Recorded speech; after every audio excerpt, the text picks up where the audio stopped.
મિત્રો આપ જોઈ રહ્યા છો વાયન ન્યૂઝ। હવે જોઈએ અગત્યના સમાચાર।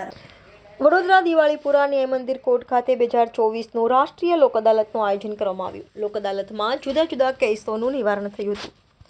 જિલ્લા કાનૂની સત્તામંડળ વડોદરા દ્વારા 2024ની પ્રથમ રાષ્ટ્રીય લોક અદાલતનું આયોજન વડોદરાની દિવાળીપુરા ન્યાય મંદિર કોર્ટ ખાતે યોજાઈ હતી। આ લોક અદાલતનું દીપ પ્રાગટ્ય કરીને શરૂઆત કરવામાં આવી હતી, જેમાં પ્રિન્સિપાલ, એડિશનલ ડિસ્ટ્રિક્ટ જજ, વરિષ્ઠ ધારાશાસ્ત્રી તથા એડવોકેટ જેમાં આ લોક અદાલતમાં જુદા જુદા કેસોનું નિરાકરણ કરવામાં આવ્યું હતું। મોટી સંખ્યામાં પક્ષકારો ઉપસ્થિત રહી પોતાના લોક અદાલતમાં તેમના કેસોનું સમાધાન કરવામાં આવ્યું હતું। ખાસ કરીને આ પ્રથમ લોક અદાલતમાં અકસ્માતના કેસો જે પેન્ડિંગ હતા તેનું આજરોજ સુખદ નિરાકરણ આવ્યું હતું, જેમાં ઇન્સ્યોરન્સ કંપની દ્વારા 1,55,00,000નું વળતર ચૂકવવામાં આવ્યું હતું। રિપોર્ટર રાહુલ રાજપૂત, વાયન ન્યૂઝ, વડોદરા।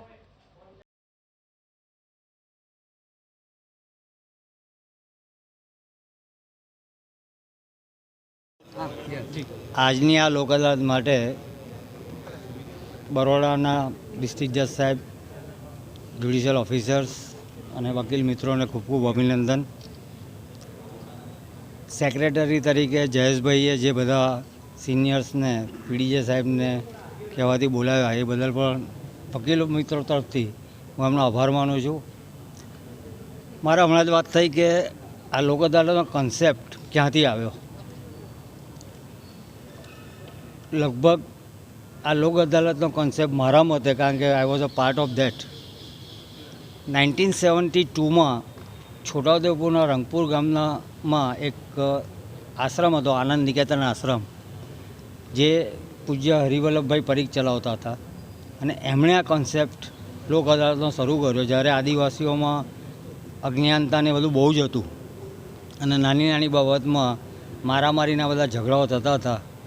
બંને પક્ષકારોને બોલાવી અને એમણે આ સમાધાનની શરૂઆત કરાવી હતી અને તે વખતે તો હું લોનું ભણતો હતો, પરંતુ હું પણ એમાં ઇન્વોલ્વ થયો હતો અને તે વખતે હરિવલ્લભભાઈ પરીખ અને અમદાવાદના સિનિયર એડવોકેટ હરુભાઈ મહેતા બે જણાએ ભેગા થઈને આ શરૂ કર્યું હતું।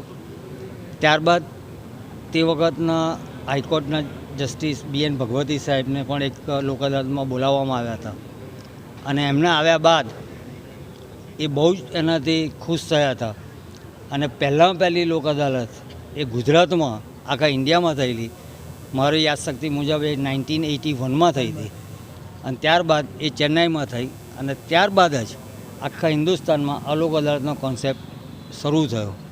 જો લોક અદાલત માટે જો હું કોઈને પણ પ્રણેતા ગણું તો એ પૂજ્ય હરિવલ્લભભાઈ પરીખ હતા, જે હાલ અત્યારે તો હયાત નથી, પણ છોટાઉદેપુરમાં આજની ઘડીએ પણ એમના આશ્રમમાં આ જે લોક અદાલતની કાર્યવાહી છે એ ચાલતી હોય છે। તે સમયમાં લોક અદાલતમાં કયા કયા કેસોની નોંધ લેવામાં આવી? તે સમયે લગભગ બધા છે। અત્યારે કયા કયા કેસો જે છે તે સોલ્વ કરવામાં આવે છે? અત્યારે તો JD સોલંકી છે, ડિસ્ટ્રિક્ટ કોર્ટ વડોદરા ખાતે કાર્યરત ડિસ્ટ્રિક્ટ લીગલ સર્વિસ ઓથોરિટીમાં હું ફૂલ ટાઈમ સેક્રેટરી તરીકે ફરજ બજાવું છું। આ વર્ષની 2024ની આજે પ્રથમ નેશનલ લોક અદાલત છે। રાષ્ટ્રીય કક્ષાએ કાર્યરત નેશનલ લીગલ સર્વિસ ઓથોરિટી અને રાજ્ય કક્ષાએ કાર્યરત ગુજરાત સ્ટેટ લીગલ સર્વિસ ઓથોરિટીના સૂચન મુજબ અને અત્રેની કોર્ટના માનનીય પ્રિન્સિપાલ ડીસીજે સાહેબ શ્રી ઉત્કર્ષભાઈ દેસાઈ સાહેબના માર્ગદર્શન હેઠળ આજની લોક અદાલતનું આયોજન કરવામાં આવેલ છે। આ સમાધાન માટેના જે જુદા જુદા વિકલ્પો કાયદામાં આપવામાં આવેલા છે તેમાં સારામાં સારું વિકલ્પ જોવામાં આવે તો એ લોક અદાલત છે। આના કારણે કેસોનું ભારણ ઘણું ઘટે છે અને કાયદાની જટિલ પ્રક્રિયાના કારણે અમુક સમયે લાંબા ટાઈમ સુધી કેસો ચાલ્યા કરતા હોય છે, જેના કારણે પક્ષકારોનો સમય અને નાણાકીય રીતે ખર્ચો ઘણો વધી જતો હોય છે। પણ આ જે વિકલ્પો છે તે પૈકી લોક અદાલત છે। લોક અદાલતમાં દર વખતે સારી એવી સંખ્યામાં કેસોનો નિકાલ થતો હોય છે। આ વખતે જોવા જઈએ તો અમારા માનનીય પ્રિન્સિપલ ડીસીજે સાહેબના અભિગમ મુજબ જે વડોદરા ખાતે વકીલાત કરનારા વરિષ્ઠ ધારાશાસ્ત્રીઓના મારફતે આજની રાષ્ટ્રીય લોક અદાલતમાં દીપ પ્રાગટ્ય કરીને લોક અદાલત ખુલ્લી મૂકવામાં આવેલી છે। આજે તમામ વરિષ્ઠ ધારાશાસ્ત્રીઓ સમય કાઢીને કોર્ટમાં આવ્યા અને આ પ્રોગ્રામમાં હાજરી આપી અને દીપ પ્રાગટ્ય કર્યું, તે બદલ હું તેમનો ખૂબ આભારી છું। આ વખતે એક નવો પ્રયોગ અમારા પ્રિન્સિપલ ડીસીજે સાહેબના મારફતે અપનાવવામાં આવ્યો છે।